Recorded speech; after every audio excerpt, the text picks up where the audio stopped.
Deutschland über alles. Selamat buat timnas basket Jerman yang memenangkan FIBA Basketball World Cup 2023 usai mengalahkan Serbia 83-77. Ini adalah kemenangan gelar juara pertama Jerman di Piala Dunia. Bi, yes sir. Tahu nggak kesamaan timnas basket Jerman dan Indonesia? Apa itu? Sama-sama lebih jago daripada timnas bola ya. Selengkapnya di Box Out Indonesia.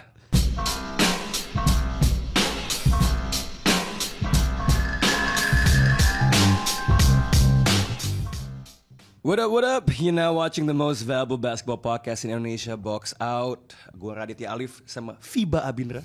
FIBA Abindra. Kan lo spesialis ya, lo ngulik segala. Lo gue coba bercanda lah kalau soal timnas basket bola. Walaupun ada datanya dikit, tapi it's a joke. Cuma kenyataannya FIBA World Cup sudah selesai ya. Sangat seru sekali, sangat entertaining, pertandingannya close dan penyelenggarannya overall cukup sukses dan rapi. Dan just to recap aja, kemarin sudah berlangsung pertandingan final di mana Jerman menang lawan Serbia 83-77 dan sebelumnya ini pick up game internasional yang paling banyak ditonton, Kanada menang lawan USA itu 100 lawan 89 ya. 118, atau lebih tinggi ya? Oh enggak 118. Itu kan 117. skornya aja kayak skor pertandingan NBA. Yeah. Tinggi. But let's start with the big game.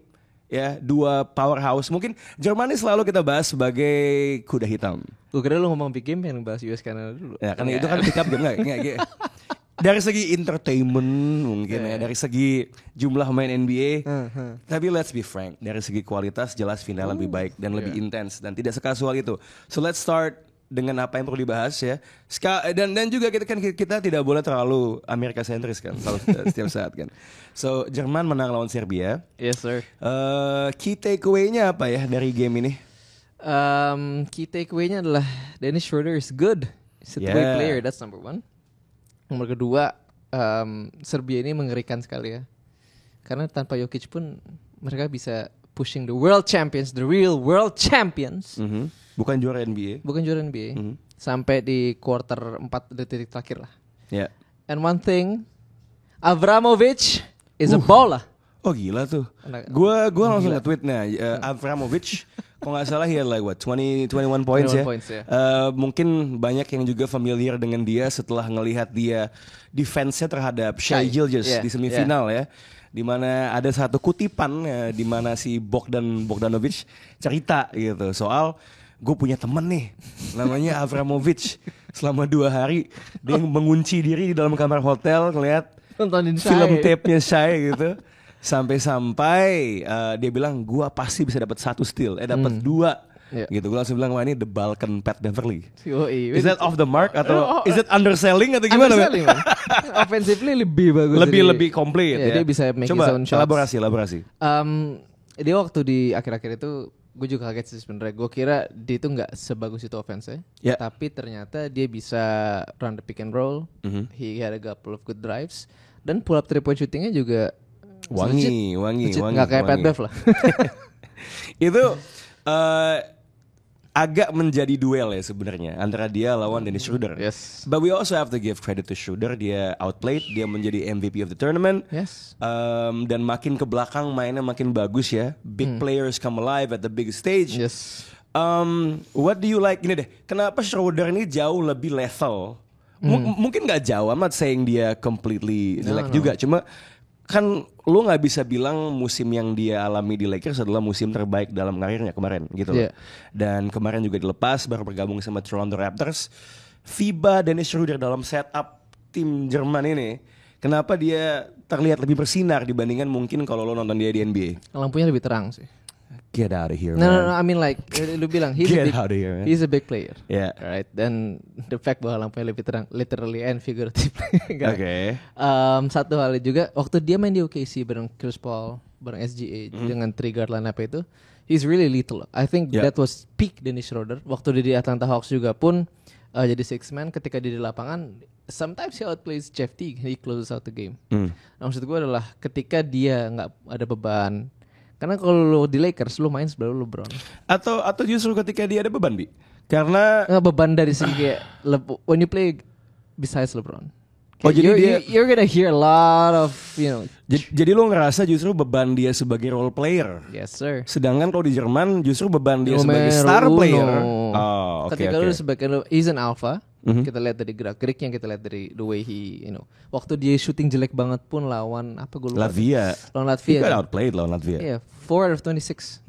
Tetap aja tetap nge-shoot terus kan. Dia 0 for 9, 0 for 10 terus nge-shoot sampai akhirnya dapat beberapa clutch buckets juga walaupun a couple bad plays at the end. But still, I mean ketika dia emang disuruh untuk untuk tampil bagus, he can.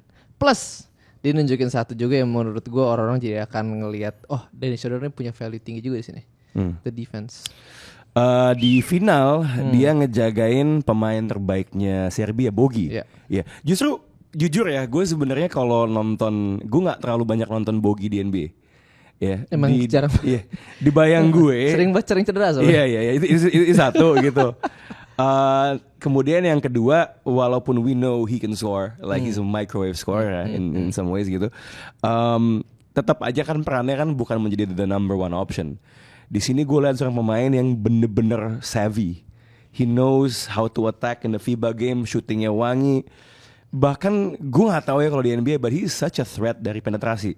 Now talk to me about bagaimana Dennis Schroeder bisa. Ada laporan sih dari media Serbia katanya Bogi itu agak sakit ya. Terus ada satu juga pemain Serbia yang cedera. Intinya ada banyak murmurs lah. Biasa lah karena namanya final gitu, itu bisa jadi. But talk to me about defense-nya Schroeder. Again, Schroeder kan cepet, kakinya cepet. He's not the strongest, tapi he sticks to you. Dia ngelekat gitu kan. Dan dia nempel, dia screen navigation bagus. I think perimeter players itu yang paling penting. Dia tuh kayak tuyul ya. Ada yang ngomong dia mirip Atta Halilintar juga. Oh ya? Di Twitter, gue juga gitu. Atta Halilintar? Gue mirip juga. Kayak agak-agak ininya lah, air mukanya. Oke.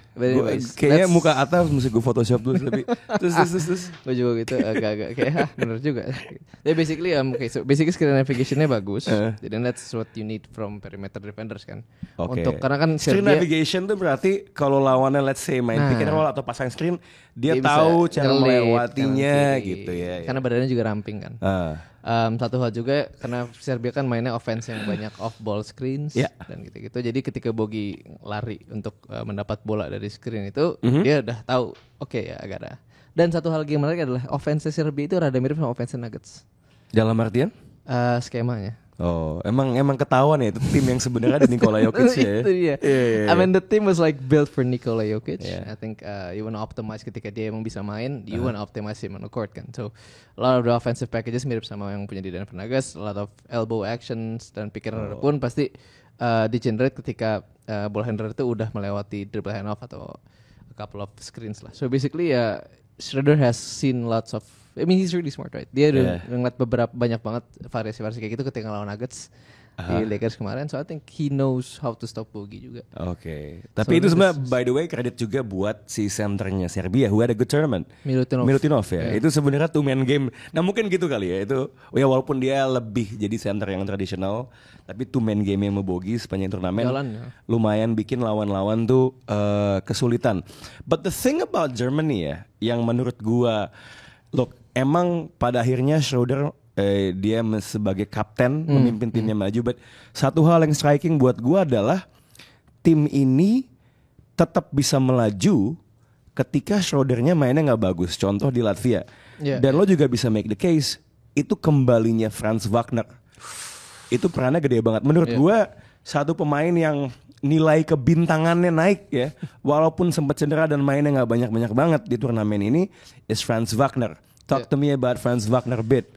Lo ngebayangin musim dia berikutnya sama Orlando Magic gimana setelah ngelihat dia main di turnamen di sisa 2 pertandingan ini? Dia tuh trajektorinya cukup stabil sih. Jadi kayak I think dari rookie season, dari rookie udah kelihatan kan kayak ini all round. Yang kita tahu tuh dari rookie adalah dia all round wing yang bisa do a bit of everything. And has size. Size sih bukan size wing man. Yeah, I mean like forward lah ya, bukan wing gitu ya. Tapi lama kelamaan dia memperlihatkan dia lebih nyaman pegang bola. He knows when to pass, when to shoot. Dan juga yang menurut gue kelihatan lebih bagus di pertandingan ini, the pull up shooting. I think that's the biggest knock of his game. Sebenarnya the pull up shooting karena he's driving, he's finishing udah bagus. The pull up shooting needs improvement.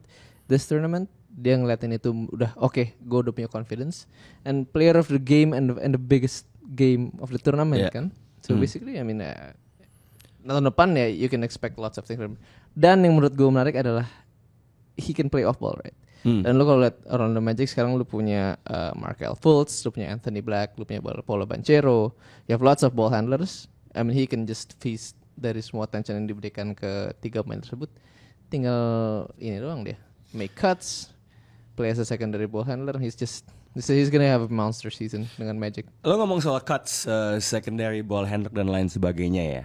Satu hal lagi yang menurut gue bikin Jerman tuh stand out banget adalah, dan mungkin ini sebuah tema yang dibahas ketika kita ngomongin soal konstruksi roster, ketika kita ngomongin soal turnamennya, is role players mereka luar biasa. One name I wanna shout out kalau role players. Ops apa Bonga? No. Atau Voigtman? Johannes Voigtman. Voigtman ya. Dan gue di final ya. Di final tuh wah bagus. Dia he's 7 foot. Dia tinggi dan besar sekali. Dan dia itu di babak kedua menurut gue agak sedikit mengubah angle how he defends the pick and roll.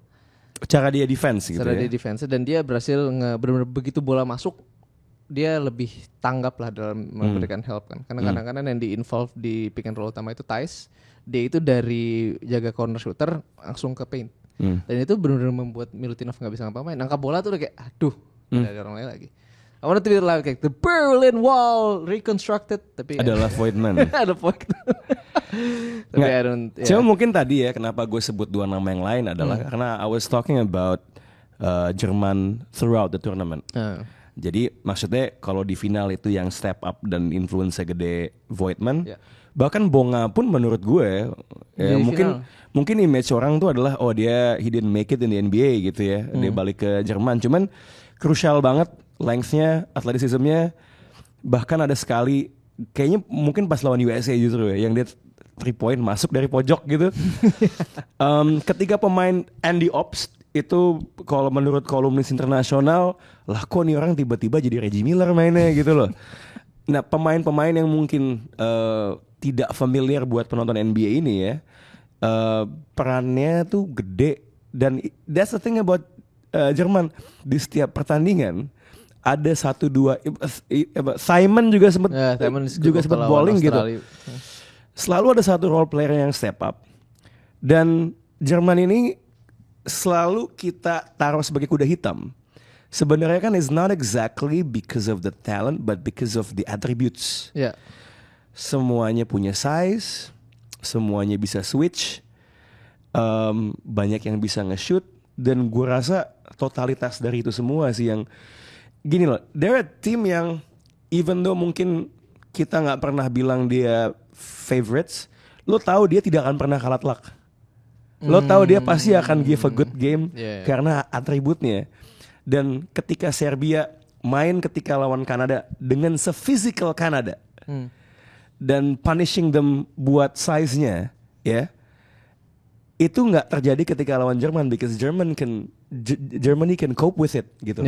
Gitu. So itu yang bagi gue sangat menarik ya tentang timnas Jerman di Piala Dunia kali ini. Gue agak ada yang mau tambah soal Serbia nggak by the way? Sayang sih. Jadi mereka tuh sebenarnya I think in the third quarter apalagi ya ini ketika game mulai lepas dari tangan mereka. Third quarter itu menurut gue agak-agak unik. Gue juga nggak ngerti kenapa. Serbia yang selama ini very well coached. Preparation for game itu kelihatan lah. Mereka si tuh Pesic ya pelatihnya. Legendarian pernah jadi pelatih Jerman juga kalau zaman dulu. Tahun 90-an kan.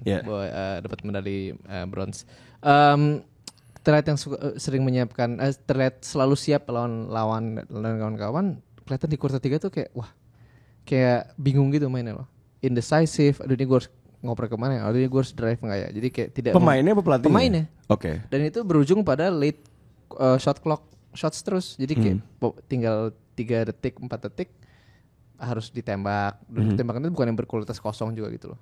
Dan beberapa decision making juga kayak I think a couple of Nikola Jovic turnovers killed the momentum. Ya ada Nikola Jovic mungkin try to do a bit too much ya, sama Filip Petrusev juga yang sebelumnya solid. Guduric juga sebelumnya solid. Kelihatan banget di situ. Jadi I think it's just I don't know. It's the battle of the role players, man. Nah, tapi yang gue lihat itu adalah Bogi tuh nggak yang kayak sini. Kan leadershipnya nggak ada gitu loh. Kayak gue ngeliat kayak minta bola kayak apa. Basically di akhir-akhir walaupun give konteks ya, leadershipnya nggak kelihatan di final. Di final ya. Dan mungkin gue nggak tahu apakah sesakit itu ya. I mean let's just wait for the report for his thoughts on this. Tapi dari segi apa namanya tuh minta bola juga kayak kelihatan cuma jadi ini doang. Ada yang ngomong bahwa dia udah kena foul trouble, he didn't wanna risk it. But still man, I mean like there's a lot of decisions atau a lot of yang kayak kenapa ya gitu loh. Ya maksudnya kayak lebih ya, ini it's not the time to have your worst game gitu kan. Iya. If Jokic were around. Ya, tapi atau Micic atau Teodosic lah, pokoknya yang veteran. Milos Teodosic. Iya, 3 veteran itu ada salah satunya, man. Germany was toast. Ya, cuma that's the thing though ya. Kita suka ngomong tentang bagaimana Amerika memainkan tim mudanya atau tim C-nya whatever. Ya the same can be said to a certain extent tentang Serbia sebenarnya. Men ketika lo punya pemain terbaik dunia dan nggak lo pakai ya, dan atau dia memilih untuk enggak gitu, udah. Tapi ya itu kan realita dari bagaimana FIBA World Cup dipandang. Sebagus-bagusnya, seseru-serunya dibandingin glamor Olimpiade, ya persepsinya buat main basket dan kontrak NBA yang gede. For some players emang it's not. Yeah, it's different. Ya risknya tuh lebih gede dari ketimbang prize-nya lah gitu. Tapi then again selamat buat tim Jerman ya. Dirk Nowitzki happy dia. Tapi itu juga menurut gue hasil dari kontinuitas ya. Gue sempat dengar komentator bilang si Theis sama Schroeder itu udah main dari bareng, udah kenal tuh udah dari umur 12 tahun ternyata. Iya. Gitu. Dan mereka rajin membela timnas gitu. Ada progresi gitu. And ini akan sedikit nyambung ke commentary gue soal third place. Amerika lawan Kanada. Akhirnya ada juga ya, lu jambut terus ternyata bener. Gini loh, gue ketika lagi nonton Kanada lawan Amerika, yes sir, satu hal yang kepikiran sama gue adalah Dillon Brooks jago banget. Ya at the end of the game ya, cuman sebenarnya sesuatu yang high scoring, yang trading buckets gitu ya, lo score, gue score, itu tuh emang sebenarnya nggak seseru itu gitu loh. Gue tidak merasakan ada intensitas di defense. Mungkin sedikit lebih berasa di Kanada, dan Kanada menurut gue defense-nya tuh oke, tapi menurut gue ini emblematik terhadap masalahnya US di Piala Dunia kali ini. Begitu. Defense-nya munculnya cuma kadang-kadang doang. Ya emang. Dan gitu. Hasil niat bermainnya juga. Iya, gitu. Kelihatan banget itu untuk juara 3 tuh, dengan segala hormat buat Kanada ya. Tapi Amerika at times tuh nggak kelihatan niat gitu. Gue jadi teringat kenapa kadang-kadang gue kalau lagi nonton NBA regular season gue malas. Karena gamenya tuh kayak gak ada konsekuensinya, 1 dari 82. Yes. Kadang-kadang ada momen-momen di mana defense-nya tidur, gak intens ya. Dan All-Star Game yang kemarin kan juga gitu kan. It's just high scoring. Bahkan udah dengan sistem di mana lo target score. Jadi gue ngeliat itu kayak pertandingan yang sebenarnya ya mau Amerika dicerca gak dapat medal, gak banyak kesimpulan yang bisa diambil dari situ, kecuali ini yang dibahas banyak orang sih sebenarnya, Steve Kerr. How much blame do you put on Steve Kerr di pertandingan kemarin dan di turnamen ini khususnya di babak knockout? Pertandingan kemarin almost zero. Karena dia main tanpa Banchero, tanpa JJJ. Oke, kenapa? Sakit kan? Dua-duanya sakit. Illness ngomongnya. Oke. So makanan di Filipina kali. Mungkin atau kelamaan di negara tropis. Tapi maksud gue adalah ketika lu nggak punya 2 of your main rotation, big rotation ya, ya it's hard to adjust lah. Apalagi lu harus mainin Walker Kessler yang. Gue malah ngerasa itu jadi kayak alasan akhirnya gue mainin Walker Kessler gitu. Tapi kayak gitu juga sama aja kan tuh. But anyways, I think ya nggak bisa. Tapi kalau untuk the game against Germany lah ya, kalau itu benar agak-agak banyak dan kayak yang paling stark adalah people saw JJJ as like this guy is rim protector. Ternyata big man, reboundnya cuma 2,8 per game. Cuma dapat 21 rebound. Ospek sama Valanciunas ya. Ospek sama Valanciunas. kena sama Roland Smith, kena sama Mo Wagner pusing. Cuma main 7 menit kalau nggak salah di lawan Jerman kan.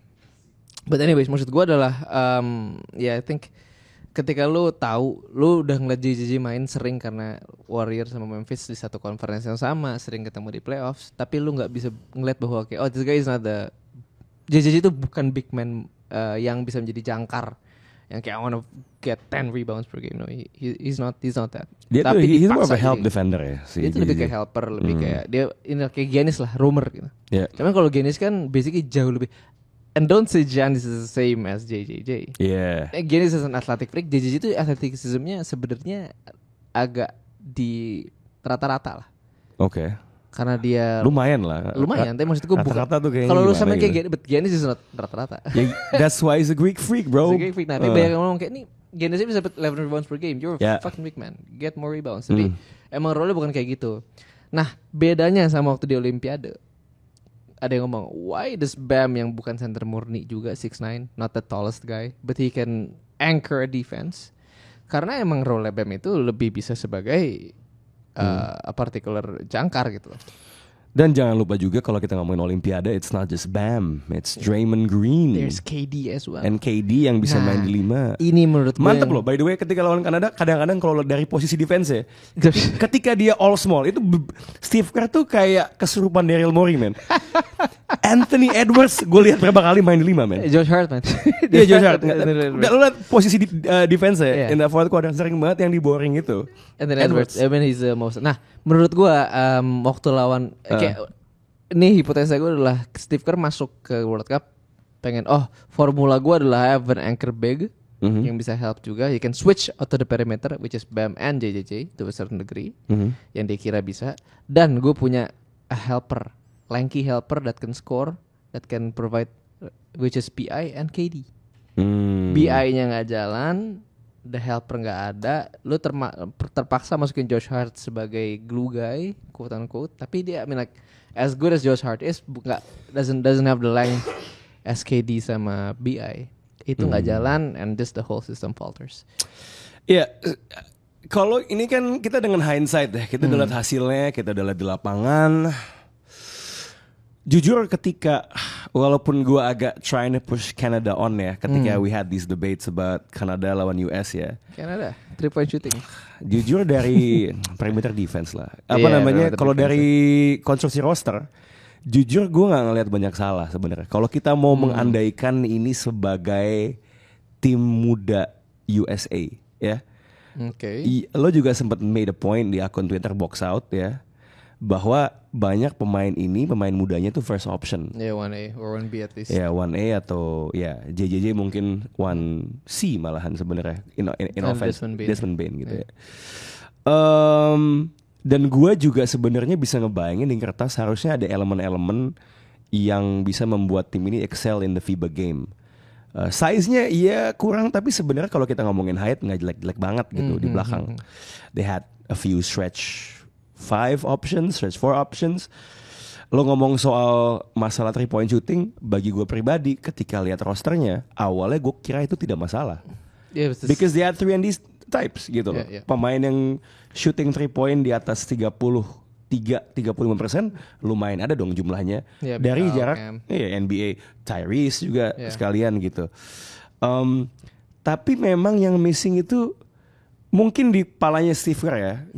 I'm not justifying his team selection, tapi kalau lihat dari press conference ya, there was a lack of execution at times.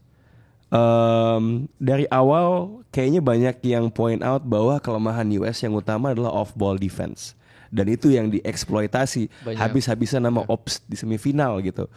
And that points to, kalau mau nyalain Steve Kerr ya, yang mungkin lebih penting daripada lineup is like how intense are you coaching?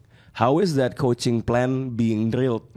Karena harusnya mau tim play Eurobasket, tim Eurobasket bagus ini gitu, harusnya itu sesuatu yang tidak seasing itu. Can you say that tim defense USA itu bagus? No. Gua sih nggak bisa. No. At certain times aja kayak it's like tim US ini entah kenapa tuh butuh switch. Mungkin itu kelemahan main muda mungkin.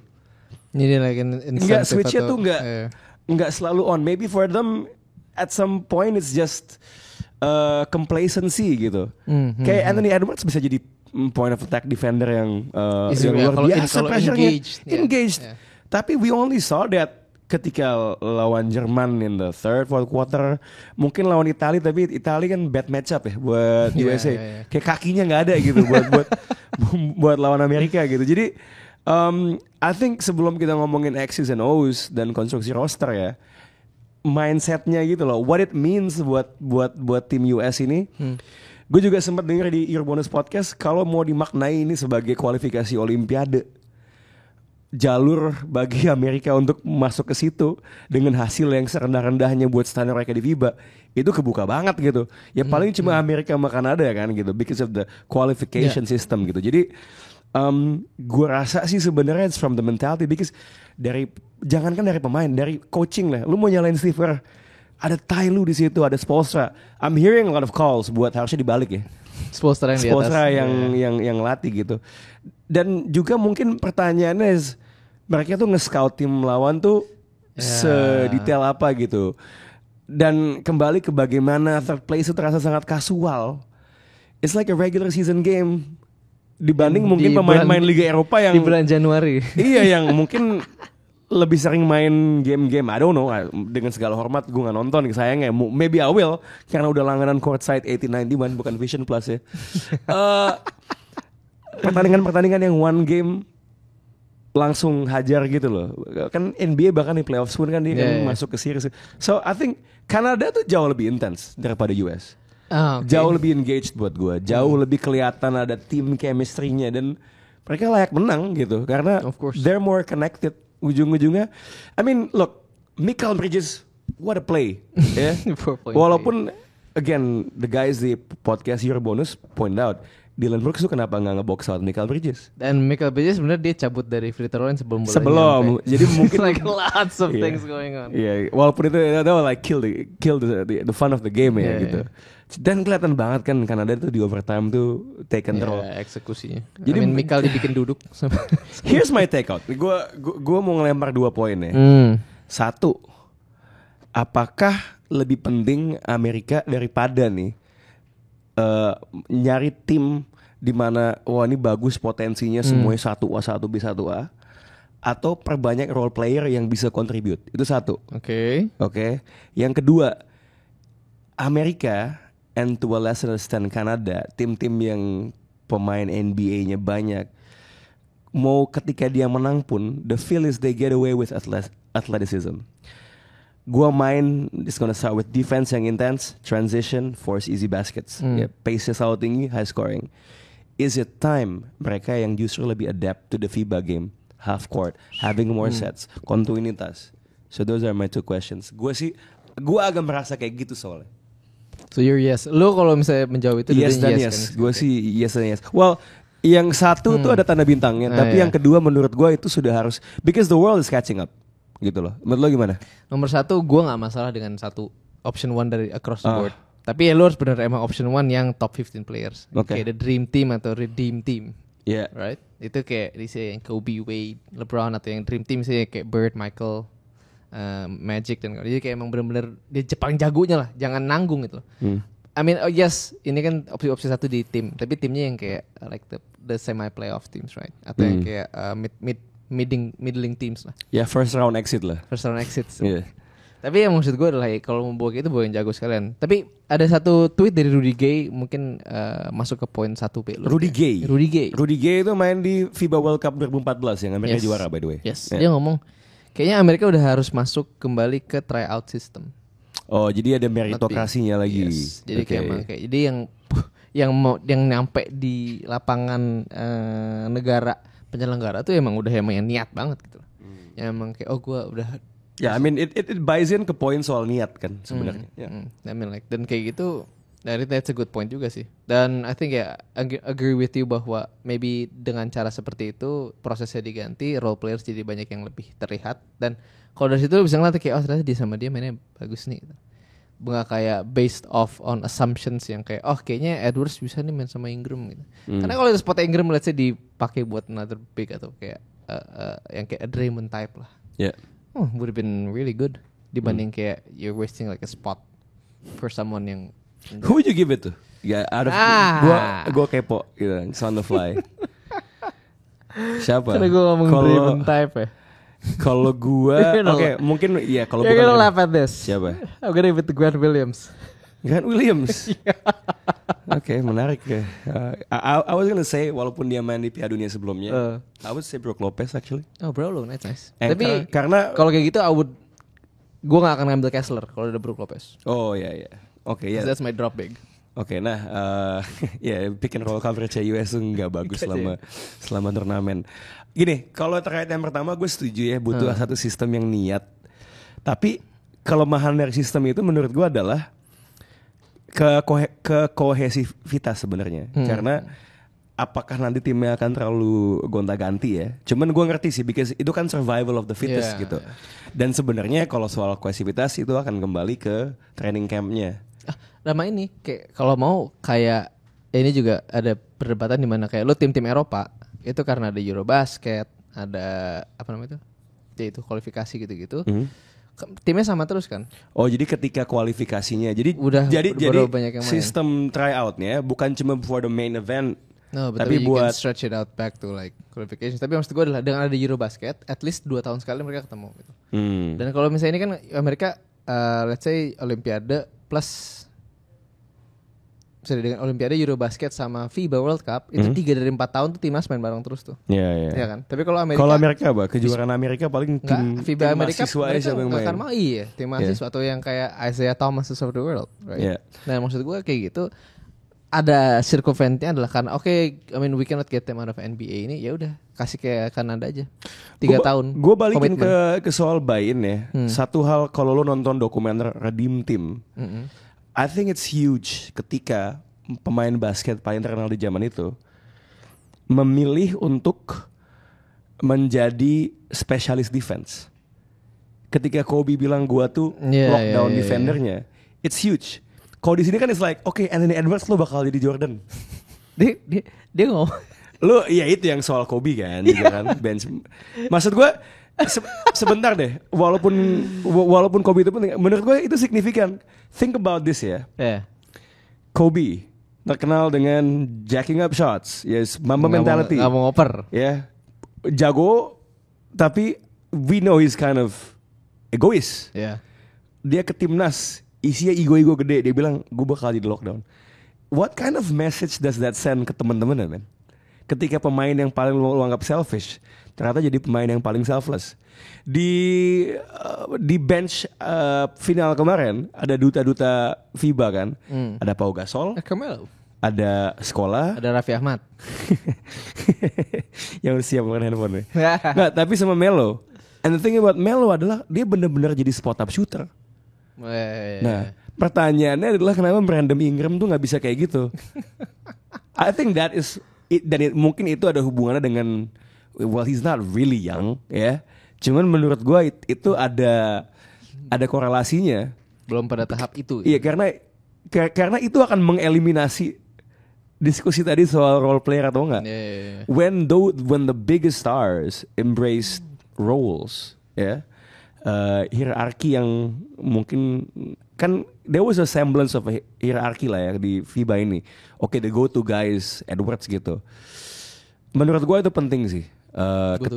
Ketika ego gede mengesampingkan egonya, then they become a team gitu.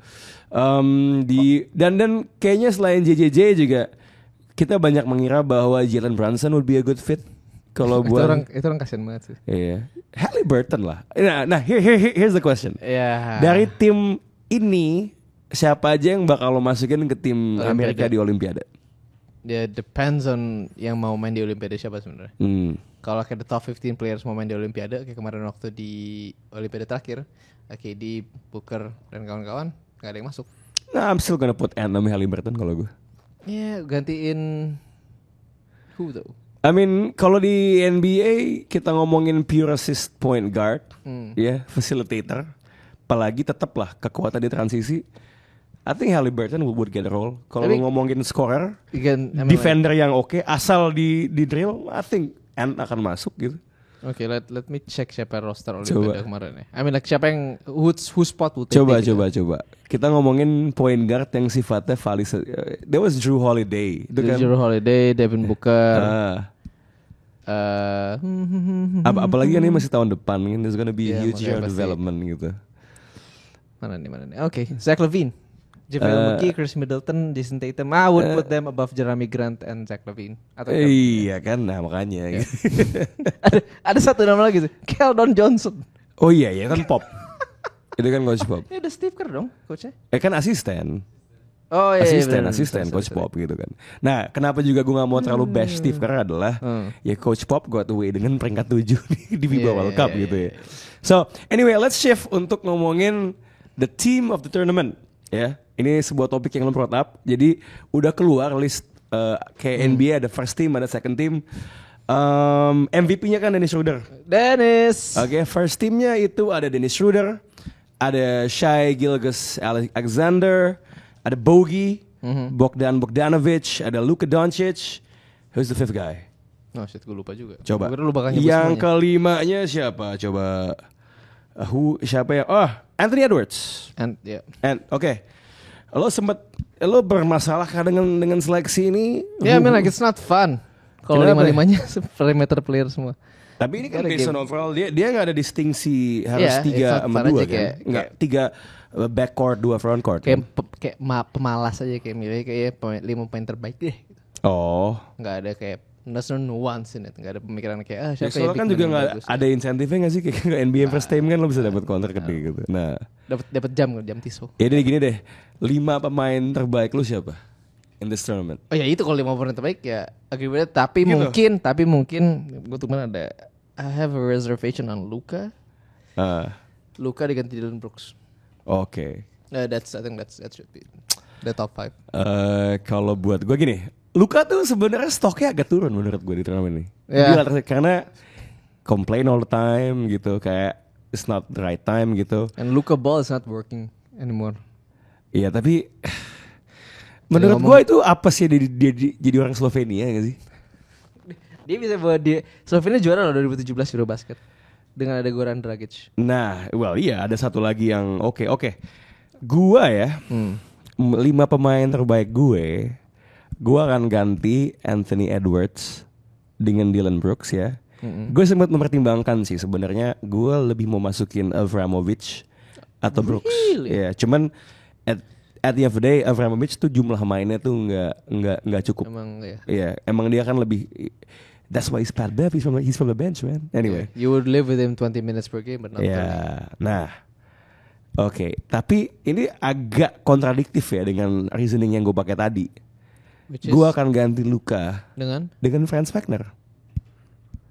Lo tim juara, he balled out. Gini loh, Jerman tuh bisa survive ketika Schroeder main jelek. Katanya Franz Wagner. Kayak menurut gue, lo nggak bisa underestimate gedenya impact dia ketika dia balik dari cedera gitu. Dan menurut gue going forward, it's clear he's gonna be the most important player di tim itu. Fleksibilitasnya, overall skillnya. Maksudnya gini loh, ketika point guard utama lo has not playing well, tapi offense lo masih bisa jalan. Menurut gue huge credit. Ya overall team. Gordon Herbert obviously ya sebagai pelatih, tapi Franz Wagner itulah gue cukup pede trajektorinya Jerman nih bakal naik terus, apalagi mempertimbangkan usia Wagner juga. So menurut gue sih ke depannya tuh akan tambah oke, walaupun the competition is gonna be good, but I'ma put him di situ. Lo tadi ngomong nggak seru nih, nggak ada bigs. Siapa bigs pemain gede yang bakal lu masukin ya? Gue kepikiran 2 sih tapi. Both NBA players kalau gue. Well, there's a third one yang kayak ini menarik nih orangnya. Tapi I would put Cat and Vooch. Okay. Maybe Jonas. Valanciunas. Oh Jonas ya. Nick Jonas kan. Yang terakhir baru divorce si Jonas sama Sophie Turner. Well I mean sorry. Yang terakhir itu Josh Hawkinson. Oh yang Jepang ya? He balled out. Ya he balled out. Gue mungkin kebok lu. Nggak, pilihan-pilihannya tuh sangat offense minded deh. Iya. Yeah. Gua akan nambahin si Milutinov. Oh, that's nice. In the conversation, kebetulan dia juga masuk ke second team sama Valanciunas gitu. So, itu one more name, throw out. Andreas Grazoulis. Si Latvia ya. I mean, you give him the ball in the paint, automatic 2 points. Oke. Ya, kurang lebih itu picks kita buat Team of the Tournament. Coba lo jangan lupa subscribe, like, dan drop komen ya. Gimana pendapat lo soal FIBA World Cup? Dan siapa mungkin top 5 pemain pilihan lo, kita mau lihat karena ada banyak sekali angle untuk ini. It's been a great FIBA World Cup. Semoga ke depannya ada keseruan basket. Thank you Abi for the coverage selama musim Piala Dunia. Kita mungkin akan lebih slow paced abis ini. So this is Box Out and we are out.